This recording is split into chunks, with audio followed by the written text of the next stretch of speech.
Mangalayatan university का अपना radio station radio Narad 90.4 FM, जन जन की मंगलवाणी।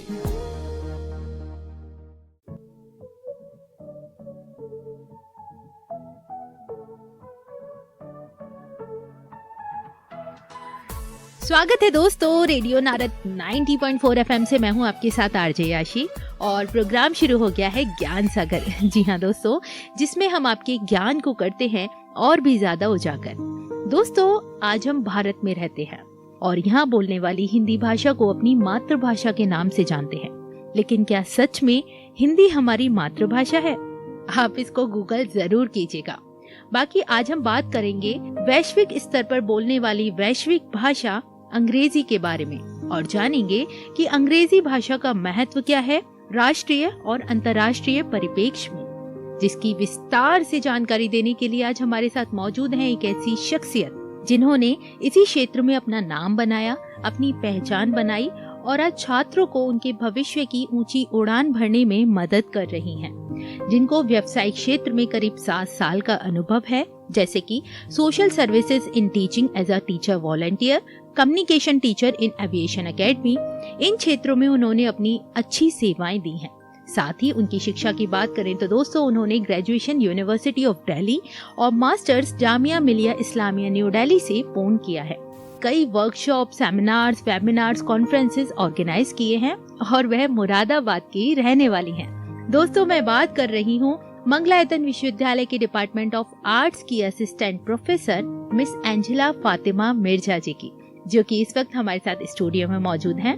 मैम, आपका बहुत बहुत स्वागत है रेडियो नारद 90.4 FM में। Thank you so much Yashika, thank you इतना अच्छा इंट्रोडक्शन देने के लिए। Thank you so much. Miss Angela ji, वैसे तो दुनिया में तमाम तरह की भाषाएं बोली जाती हैं और अपने भारत में ही 121 से ज्यादा भाषाएं बोली जाती हैं। वहीं हम ग्लोबल लैंग्वेज यानी वैश्विक भाषा इंग्लिश की बात करें तो मैं आपसे जानना चाहूंगी, अंग्रेजी भाषा की क्या वैल्यू है हमारी रोज की जिंदगी में? देखा जाए, हिंदुस्तान की ही बात करिए, जब से ब्रिटिशर्स आए तो हमने देखा कि एक अंग्रेजी जो हमारा मीडियम है वो आया, ये भाषा हमने अपनाई। और सबसे इम्पोर्टेंट चीज वो था यूनिफिकेशन ऑफ इंडिया। यूनिफिकेशन का मतलब होता है एकजुट भारत बनाने के लिए। इंग्लिश का इसमें बहुत बड़ा योगदान रहा है, क्योंकि जैसे हमें पता है कि हिंदुस्तान कितना बड़ा है, भारत बहुत बड़ा है, काफी प्रदेश हैं, काफी बोलियां हैं, खाट खाट पे पानी बदले 100 कोस पे बोली, ये हमारा रहा है। तो अंग्रेजी भाषा ने एक काम करा है, वो है यूनिटी, एकता के लिए हमारा बहुत महत्वपूर्ण रहा है। इसी वजह से मुझे लगता है कि जब हमारा कॉन्स्टिट्यूशन भी बना गया जी, तो इंग्लिश को as a second official language का दर्जा मिला जी, कि इर्रेस्पेक्टिव कि आप कोई भी भाषा बोले, एक कॉमन लैंग्वेज हिंदुस्तान की जो ऑफिशियल जगहों पे यूज होगी, हिंदी या किसी भी रीजनल भाषा के अलावा, वो है अंग्रेजी जी। और उसने बहुत अच्छे तरीके से हिंदुस्तान की एकजुटता में बहुत मदद करी है, कि चाहे आप साउथ के हो, नॉर्थ ईस्ट के हो, बंगाल के हो, राजस्थान के हो, अपनी खड़ी बोली के अलावा आप एक भाषा को जानते हैं, उससे कम्युनिकेट कर पा रहे हैं, और वो है अंग्रेजी। इसी वजह से इसे ग्लोबल लैंग्वेज का दर्जा दिया गया है। आज का समय is a globalised world. Globalised का मतलब है जहां हम एक दूसरे से बहुत ज्यादा कनेक्टेड है। फेसबुक हो, व्हाट्सएप हो, तो एक कॉमन भाषा की हमें जरूरत थी और अंग्रेजी ने हमारी बहुत मदद करी। सबसे अच्छी चीज ये रही है कि हिंदुस्तान में बहुत बड़ी आबादी है युवाओं की, और उससे भी अच्छी बात है युवा जो इंग्लिश बोलते हैं, कि MNCs होती है, मल्टीनेशनल कंपनी, या एजुकेशन भी कह लीजिए, जो इंटरनेशनली होता है। इंटरनेशनली कनेक्ट करने के लिए हमारे पास युवा शक्ति बहुत है, जो हमारे प्रधानमंत्री मोदी जी ने भी बोला कि हिंदुस्तान में सबसे बड़ी युवा शक्ति है। हमारा सबसे पावरफुल टूल जो हम कह सकते हैं वो है कि हमारे बच्चों को अंग्रेजी आती है। बिल्कुल मैम, आपकी बात से मैं पूरी तरह सहमत हूँ। वहीं जैसे कि आपने कहा युवा शक्ति है, और युवाओं को क्या चाहिए प्रेजेंट टाइम में कि उनके पास अच्छी जॉब हो या अच्छा बिजनेस हो। तो मैं उनके लिए ये सवाल करना चाहूंगी, अगर नौकरी के दृष्टिकोण से देखें तो क्या अंग्रेजी बोलना जरूरी है या उसके ना बोलने से भी कोई फर्क पड़ता है? देखिए, अंग्रेजी बोलना आज के समय में मैं कहूँगी बहुत ही महत्वपूर्ण है। Even if you are somebody जो एक बहुत छोटे जॉब सेक्टर से है, कुछ भी नहीं तो आपको फॉर्म भरना आना चाहिए, बैंक का दस्तावेज होना चाहिए, कुछ भी नहीं तो आपको एक नौकरी की अगर अपील डालनी है, आज हम मल्टीमीडिया के ज़माने में रहते हैं, सोशल मीडिया के ज़माने में, जहाँ इंग्लिश से हम अपना कैया काट ही नहीं सकते। जी। अगर आदमी को इंग्लिश लिखना आ रहा है तो उससे उसकी प्रोग्रेस ही हो रही है। दूसरी चीज़, हम लोग आज के ज़माने में बाहर ट्रैवल करने लगे हैं। हिंदुस्तान एक ऐसी जगह है जहाँ बड़ी बड़ी कंपनीज अपना व्यवसाय स्थापित कर रही है। उस इमर्जिंग ट्रेंड को मैच करने के लिए उस मल्टीनेशनल कंपनी को वर्कफोर्स चाहिए। हमारा बच्चा किस में लैकिंग करता है, वो है कि 14 साल उसने अंग्रेजी पढ़ी है, बस वो उसे बोल नहीं पा रहा क्योंकि एनवायरनमेंट नहीं है, या मे बी हेजिटेशन है। आप देखो, युवाओं को पढ़नी आती है। हमने 14 साल स्कूल में हिंदी के आ का खा के साथ ABCD शुरू करी थी। बिल्कुल। हमें बोलनी आती है, हमें समझ आती है, हमारे पास एनवायरनमेंट नहीं है तो हेजिटेशन जी। अगर उस हेजिटेशन को हमने ओवरकम करा तो मुझे लगता है कि आज के जमाने में English has become so important. जो भी एक छोटी मोटी कंपनी भी है, अगर आपको अंग्रेजी आती है तो आपको ऑल इन ऑल प्रमोशन या आपके ये एज ए फ्रेशर भी ज्वाइनिंग में बहुत आसानी होगी, क्योंकि उन्होंने इंग्लिश को एक बेसिक लेवल बना रखा है। तभी आप देखो, इतनी मल्टी डिसिप्लिनरी क्लासेस हैं अंग्रेजी की। कॉलेज में जो सबसे ज्यादा सब्जेक्ट पढ़ाया जा रहा है, चाहे इंजीनियरिंग का बच्चा हो, नर्सिंग का बच्चा हो, कहीं का भी हो, उसे अंग्रेजी की एक क्लास दे रहे हैं, क्योंकि हमें इसका इम्पोर्टेंस पता चल रही है। 21वीं सदी है, एडवांसमेंट ऑफ टेक्नोलॉजी है। अगर एक कॉमन लैंग्वेज नहीं आएगी तो नुकसान हमारा है। Definitely ma'am. वहीं अगर वैश्विक स्तर पर देखा जाए तो दुनिया में कई तरह की भाषाएं बोली जाती हैं, लेकिन अंग्रेजी भाषा ने वैश्विक भाषा तक का सफर कैसे तय किया और इसको ग्लोबल लैंग्वेज का दर्जा कैसे मिला, कुछ उसके बारे में बताएं। इसके बारे में तो थोड़ा आपको हिस्ट्री में जाना पड़ेगा। हिस्ट्री से मेरा ताल्लुक है। जैसे ब्रिटिशर्स हिंदुस्तान आए थे, ऐसे ही कई मुल्कों पे दूसरे मुल्कों ने कब्जा करा था। ज्यादातर हमने वेस्टर्न जो कॉलोनाइजर्स थे, जैसे ब्रिटिशर्स हो गए, यूरोपियंस हो गए, वो लोगों ने कब्जा करा। उन लोगों का भी कॉमन मीडियम ऑफ कम्युनिकेशन हमेशा इंग्लिश रहा। मतलब पुर्तगाली लोग जैसे गोवा में आए थे, फ्रेंच लोग जैसे अफ्रीका में, उन लोगों ने अपना कब्जा करा था। तो जितना भी यूरोप है उसमें भी अलग अलग भाषाएं बोली जाती हैं, लेकिन उन्हें आपस में बातचीत करने के लिए एक इंग्लिश चाहिए थी। वही सेम चीज यहाँ हुई। यहाँ पे हिंदुस्तान में जब ब्रिटिशर्स आए, जैसे आप भद्रलोक की बात करिए, बंगाली भद्रलोक की, भद्र लोगों को ऑफिशियल स्टेटस, मतलब किसी सरकारी नियुक्ति में जाने के लिए, सरकारी नौकरी के लिए, एक पटवारी जो अंग्रेजों ने पकड़ा, वो एक ऐसा आदमी पकड़ा जिसे इंग्लिश और हिंदी दोनों आती है, ताकि वो उनकी भाषा समझ के अपने लोगों को अपनी भाषा में समझा सके, ट्रांसलेट कर सके। और ये खाली भारतीय स्तर पे नहीं हुआ, ये अगर आप 19वीं सदी या 18वीं सदी या 20वीं सदी की हिस्ट्री देखें, अंतर्राष्ट्रीय स्तर पे हुआ, क्योंकि हर तरफ कब्जा हुआ था। यूरोपियंस का हेवी हैंड था, अपर हैंड था, तो उनकी कॉमन लैंग्वेज जो ये थी।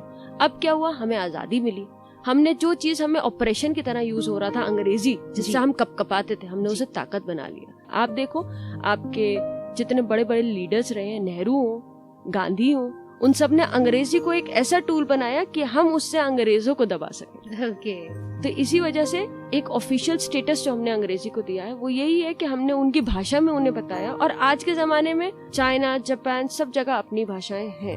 एक कॉमन लैंग्वेज की जरूरत है, क्योंकि हम एक बहुत ग्लोबल विलेज बन चुके हैं। मतलब है कि जितने भी समूह हैं, नेशंस हैं, उन सबको कलेक्टिवली एक एसोसिएशन में बैठना है या बातचीत करनी है, तो एक कॉमन लैंग्वेज की जरूरत है, और वो ही अंग्रेजी बन चुकी है। इसीलिए हम अंग्रेजी को लिंगुआ फ्रैंका कहते हैं। लिंगुआ फ्रैंका का मतलब है आम लोगों के लिए कॉमन भाषा बन चुकी है। बहुत ही खास जानकारी दी मैम आपने मुझे और मेरे श्रोताओं को। वहीं आपने जब इतना सब समझाया तो मुझे ये भी बताएं कि अंग्रेजी भाषा सीखने का जरिया क्या क्या है और हम इसे कैसे सीख सकते हैं। देखिए, मैं अपने बड़े लोगों से तो नहीं कह सकती, क्योंकि उनका हिंदी एक मीडियम है, बट आज का युवा एक फास्ट लर्नर जनरेशन है, और आप कैया काट के कितना बचेंगे। आपको इस भाषा के हेजिटेशन को ओवरकम करना ही करना पड़ेगा। कैसे करें, इसके लिए बहुत इजी है। हमारे पास अपने हाथ में एक चीज है, फोन जी। आपका फोन है, आपके पास इजी एक्सेस टू इंटरनेट है, आपके पास मल्टीमीडिया है, कुछ नहीं तो अखबार ही सही, अंग्रेजी का अखबार उठाइए, उसे रीड करना शुरू करिए। आप अपना फेसबुक, व्हाट्सएप चलाते हैं, उसे हिंदी में मत करिए, उसे इंग्लिश में यूज करिए। कोशिश करिए जिस भाषा को आपने बचपन से सीखा है उसे अपनी डेली यूज में लेके आए। आपको बस अपनी टिकटॉक की जो रीलें आप देखते हैं उसे अंग्रेजी में कर लेना है। यूट्यूब को थोड़ा सा आधा घंटा, 1 घंटा स्पेसिफिकली इस टाइम के लिए इन्वेस्ट करना है कि हम अंग्रेजी का ही कुछ देखें, अंग्रेजी का ही कुछ पढ़ें और अंग्रेजी का ही कुछ सुने। सुनना भी जरूरी है, क्योंकि एनवायरनमेंट नहीं है, बातचीत करने के लोग नहीं। हमें ना अपने अंदर कॉन्फिडेंस पैदा करना है हम क्या करते हैं, हमें खुद भी वो चीज नहीं आती है और सामने वाला जो ट्राई कर रहा है हम उसे भी नीचे खींच। Exactly. Instead of supporting and promoting each other, you know, आपका बच्चा कोशिश कर रहा है यार, उसे मदद करिए, उसकी पहले हेजिटेशन को ओवरकम कराने में मदद करिए, करेक्शन तो वो खुद कर लेगा। क्या इसको हम अपने घर से शुरुआत कर सकते हैं? मुझे लगता है बिल्कुल करना चाहिए। जैसे मैं बताती हूँ, मेरी माँ प्रिंसिपल है Okay. और उन्हीं की वजह से हम लोगों को जितना ये एनवायरनमेंट मिला है, शायद पढ़ाई लिखाई का उन्हीं की वजह से ज्यादा मिला है। तो मेरी माँ की ये चीज होती थी, चाहे वो उर्दू हो, मेरे घर में उर्दू बोली जाती है तो हमने उर्दू ऐसे सीखी है कि वो हमें खड़ा करती थी, और क्योंकि हम उन्हें पता था कि हमारा मीडियम ऑफ कम्युनिकेशन हमेशा हिंदी और इंग्लिश है, तो हमें ये अपनी भाषा नहीं आ रही है तो वो हमें एक वर्ड पकड़ती थी और उसे समझाती थी। Okay. उसके उल्टा हम करते थे, हमने जो अंग्रेजी का वर्ड सीखा होता था हम उन्हें बताते थे। Exchange of words is very important. और कोशिश करें कि अगर आपका दोस्त ही है तो यार मैं इनसे बात करके देखता हूँ, कोई बात नहीं, किसी को हंसी आ रही है तो क्या हुआ, अमिताभ बच्चन का डायलॉग है ना, I can talk in English, I can walk in English. तो उसी को अपनाइए, कुछ भी नहीं तो शीशे में खड़े होके अपने बारे में 5 लाइनें बोलने की कोशिश करिए, इसे अपनी डेली रूटीन में शामिल करने के लिए। बहुत ही बेसिक जानकारी मैम आपने बताई, जो कि मुझे लगता है कि हर व्यक्ति आजमा सकता है, इसको कर सकता है। बिल्कुल। लेकिन भाषा की बात हो रही है तो मैं अपनी देश की भाषा हिंदी के बारे में कहना चाहूंगी कि हिंदी हमारी राजभाषा है, यानी ऑफिशियल लैंग्वेज है। काफी लोग इसको मातृभाषा के रूप में भी जानते हैं और कहते हैं कि हिंदी हमारी मातृभाषा है। इस पर आप क्या कहना चाहेंगे और एग्जैक्टली ये क्या है? देखिए, पहले डेफिनेशन से शुरू करते हैं कि मातृभाषा होता क्या जी। मातृभाषा जो हमारी माँ बोलती है, मदर टंग होती है। मेरी माँ अगर बंगाली है तो मेरे घर में बंगाली बोली जाएगी, मेरी माँ अगर भोजपुरी बोलती है तो भोजपुरी बोली जाएगी। तो मातृभाषा होती है जो भाषा आपके घर में बोली जाती है। मोर ओवर हिंदुस्तान इतना अपने आप में बड़ा है, तो आप अपना नोट उठाइए, नोट पे आप देखेंगे 15 भाषाओं को हमने दर्जा दिया है, उन्हें हम कहते हैं ऑफिशियल लैंग्वेज। इसका मतलब है कि उनमें आप कोई भी सरकारी एग्जाम या कोई भी सरकारी काम उन 15 भाषाओं में जो आपके नोट पे लिखा है आप उन्हें अटेम्प्ट कर सकते हैं। जरूरी नहीं है आप खाली हिंदी इंग्लिश बोले। मोर ओवर 22 भाषाओं को हिंदुस्तान के कॉन्स्टिट्यूशन ने ऑफिशियल का दर्जा दिया है। ओके, तो हिंदी एक भाषा है जो नॉर्थ इंडिया में ज्यादा बोली जाती है। मोर ओवर क्योंकि बॉलीवुड जो साउथ एशिया में जो एक अपने आप में विकसित मेन स्ट्रीम सिनेमा वो हिंदी में है, तो इस वजह से हिंदी की बोलने की और समझने की पॉपुलेशन बहुत ज्यादा है। बट वो मातृभाषा नहीं है। It is one of the official language. Point ये हो गया है कि उसे बोलने वाले समझने वाले लोग बहुत ज्यादा हैं, हिंदुस्तानी का मिक्स आ जाता है हमारे। और आज की कॉमन लैंग्वेज तो मुझे लगता है अंग्रेजी ही है, क्योंकि आप अपने दिनचर्या में से निकाल के देखिए कितने वर्ड आप बोलते हैं। दातुन तो मैंने आज तक किसी को बोलते हुए सुना नहीं है। टूथपेस्ट और टूथब्रश ही है हम जी। नमक नहीं डाल रहे, सॉल्ट डाल रहे, चम्मच नहीं उठा रहे, स्पून उठा रहे जी। तो मिक्स ऑफ लैंग्वेज हम बोलने लगे। मैं कह सकती हूँ कि अगर आप एक सेंटेंस भी बोलते हैं तो उसमें आपके 2 या 3 वर्ड इंग्लिश के जरूर होंगे। अब बताइए फिर क्या है हमारी मातृभाषा, अंग्रेजी या हिंदी? बिल्कुल मैम, और प्रोग्राम को अंत की ओर ले चलते हैं। और जैसा कि हमारा आज का विषय है importance of English language in national and international perspective, तो इस विषय पर आप श्रोताओं को अपनी ओर से क्या संदेश देना चाहेंगे? देखिए, मेरा being an English language trainer, मैं ये कहूंगी कि आज के ज़माने में ये लेके चलना कि भाषा नहीं आती या ये भाषा बहुत भारी है, ऐसा है ही नहीं। हमने बचपन से आकर आ का घा सीखा था, उसी के बराबर में ABCD लिखनी सीखी थी जी। 14 साल अगर हमने स्कूलिंग हिंदी में करी है तो 14 साल हमने स्कूलिंग इंग्लिश में भी करी है। तो ये हमारी सिर्फ हेजिटेशन है, इसे ओवरकम करना है। इसे बोलना, समझना, सीखना पड़ेगा, क्योंकि 21वीं सदी में जहाँ हम रह रहे हैं, चीजों से पीछे भागना नहीं है, चीजों के साथ कदम मिला के चलना। यह आपको एक स्टेप आगे जाने में मदद करेगी। इंग्लिश तो मैं कहूंगी आज के जमाने में मस्ट है, क्योंकि अगर आपको एक अच्छी कंपनी में जॉब भी चाहिए, आपको एक एप्लीकेशन लिखनी आनी चाहिए, आपको ईमेल का जवाब आना चाहिए। आप कहाँ तक भागेंगे? आप दिल्ली आ जाइए, मेट्रो स्टेशन पे सारे उनके नाम अंग्रेजी में लिखे, कहाँ कब तक अंग्रेजी से भागेंगे? Basic English is a very important and moreover for college students to get a good job आवश्यक है आज के जमाने में। बहुत बहुत धन्यवाद मैम, बहुत ही अच्छा संदेश दिया आपने।